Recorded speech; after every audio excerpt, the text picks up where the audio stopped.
क्या भगवान हमारे बुरे दिनों में हमारा साथ देते हैं? इसके लिए हम आपको एक कहानी सुनाते हैं। एक भक्त था, वह परमात्मा को बहुत मानता था।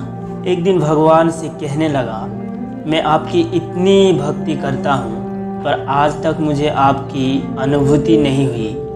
मैं चाहता हूँ कि आप भले ही मुझे दर्शन ना दे पर ऐसा कुछ कीजिए कि मुझे ये अनुभव हो कि आप हो।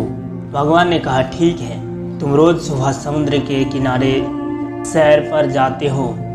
जब तुम रेत पर चलोगे तो तुम्हें 2 पैरों की जगह 4 पैर, 2 तुम्हारे पैर होंगे और 2 पैर के निशान मेरे होंगे और 2 पैर के निशान मेरे होंगे।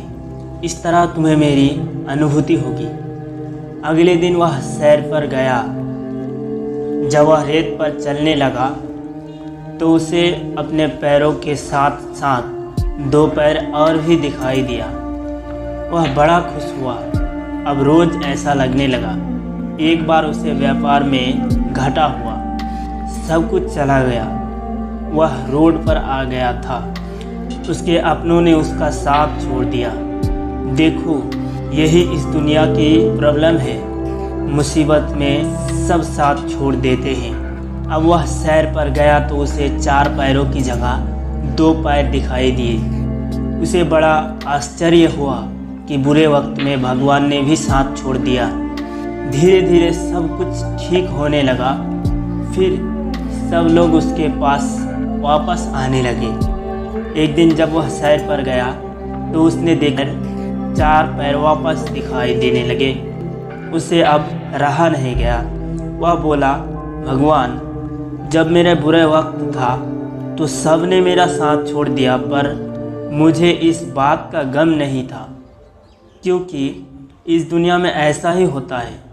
पर आपने भी उस समय मेरा साथ छोड़ दिया। ऐसा क्यों किया?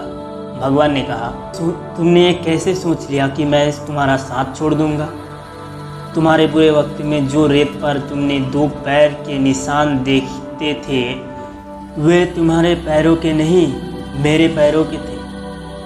उस समय मैं तुम्हें अपनी गोद में उठाकर चलता था और आज जब तुम्हारा बुरा वक्त ख़त्म हो गया तो मैंने तुम्हें नीचे उतार दिया, इसलिए तुम्हें फिर से 4 पैर दिखाई देते हैं। इस कहानी का सार ये है कि आपको भगवान में कभी विश्वास नहीं खोना चाहिए। अगर आपको उस पर विश्वास है तो आपका हमेशा ध्यान रखता है।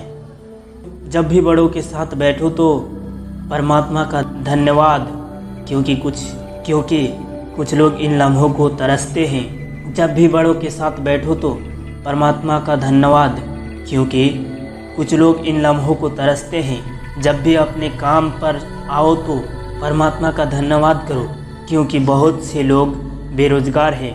परमात्मा का धन्यवाद कहो, क्योंकि तुम तंदुरुस्त हो, क्योंकि बीमार किसी भी कीमत पर सेहत खरीदने की ख्वाहिश रखते हैं। परमात्मा का धन्यवाद कहो, क्योंकि तुम जिंदा हो, क्योंकि मरते हुए लोग से पूछो ज़िंदगी की कीमत क्या होता है, ज़िंदगी की कीमत क्या होती है।